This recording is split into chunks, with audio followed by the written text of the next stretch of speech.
Let no feeling of discouragement prey upon you, and in the end you are sure to succeed. Abraham Lincoln.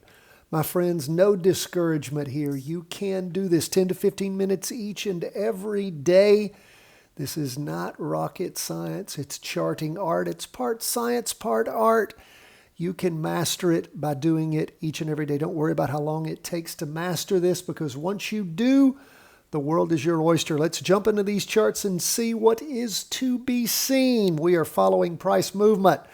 We see the S&P 500 is up a little bit for the day, 0.19%. For the week, it of course has closed through the weekly trend line, the down line before.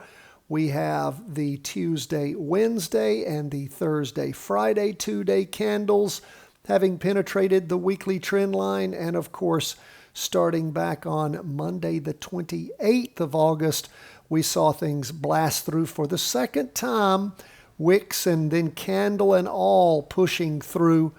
And again, when it happens one time and rolls back in, that's okay. Comes up, taps the weekly, and then rolls over, all right. But when it blasts through again, don't usually see it immediately pulling back through. So what happened? Of course, it did go up. Although what is it doing now? It's stalling. It's actually been stalling here for, well, since about Wednesday. It sort of has been around some of those same prices since then. And of course, we see a red candle at the end of the day. No wick on top, or at least not much of one on that half-day chart. Now on the 2-day, we see a decent 2-day candle going up, a decent weekly candle. So what do we do here? Do we initiate the up trade at the end of the day? Is that what you did? We talked about that yesterday. Absolutely, you could do that. You would keep a very close eye as to what happens on Monday in case it is going to just roll on over. Or is it going to gain some momentum and take off again? Could you have waited? Yes, you can.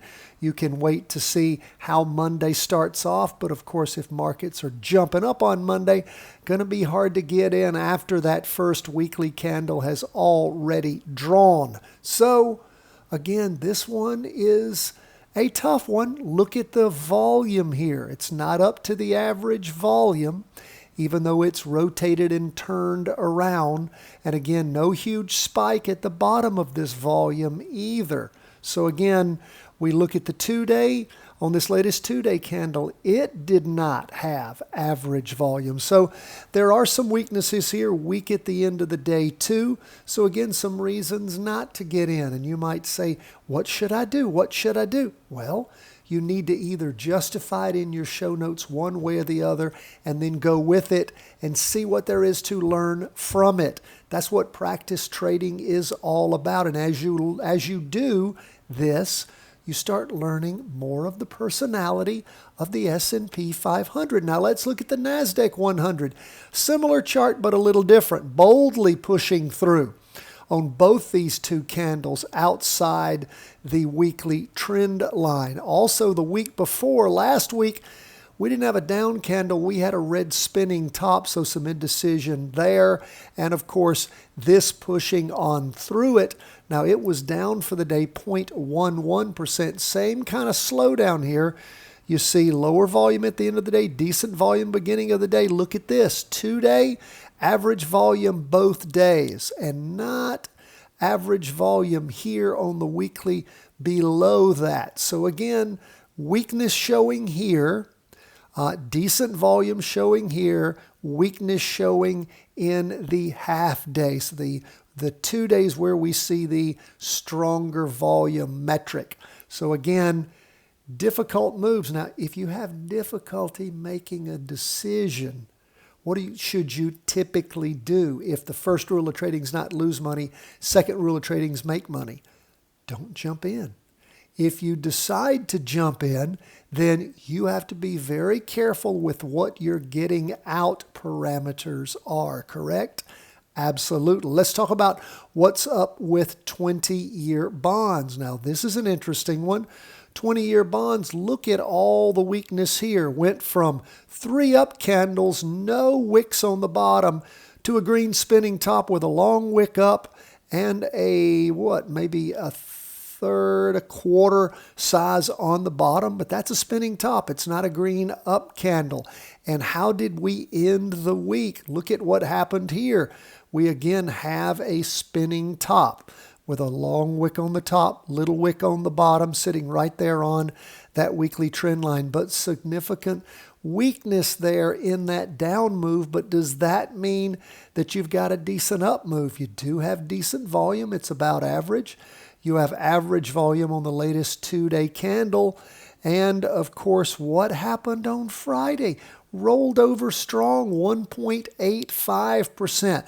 Make me quite hesitant with spinning tops and down for the day fairly strongly, down in the morning, mostly afternoon, pretty much paralleled that. So down 1.85%. Have a hard time pulling the trigger on 20-year bonds. Doesn't mean it's not going to go up this next week, but you could wait for a stronger signal instead of just this little almost doji there for the week. What about gold? Gold up a little bit for the day, 0.05%. Although we see gold since Wednesday just sort of lagging here on the half-day chart.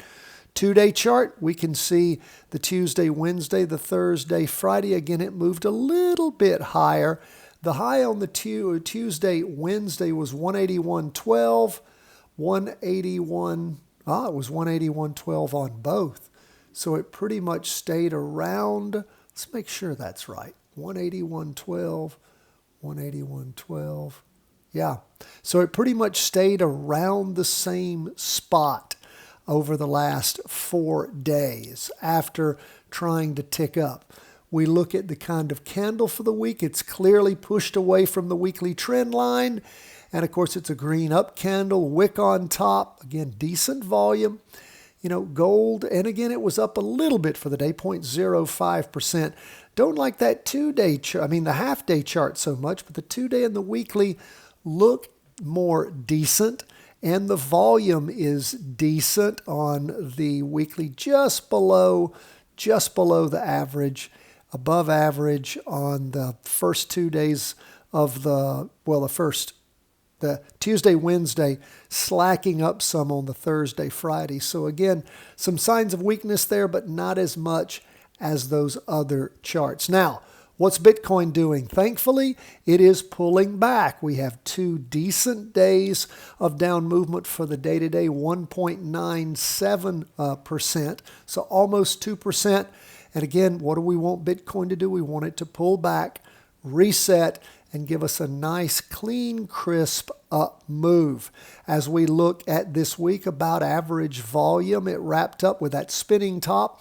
Now, a spinning top could, of course, mean that we are hitting an interim low here. Things might turn around over the course of this next week. We don't know that. It could just be getting ready to accelerate further down, but we will be keeping an eye on Bitcoin as we jump into this new week. Now, remember, markets in the States are closed for Labor Day on Monday. We will have a long weekend. Markets will be open back on Tuesday. So we'll be ready then. Thank you so much for being with us, my friends. God bless. All the best from the whole team at Charting Wealth World Headquarters.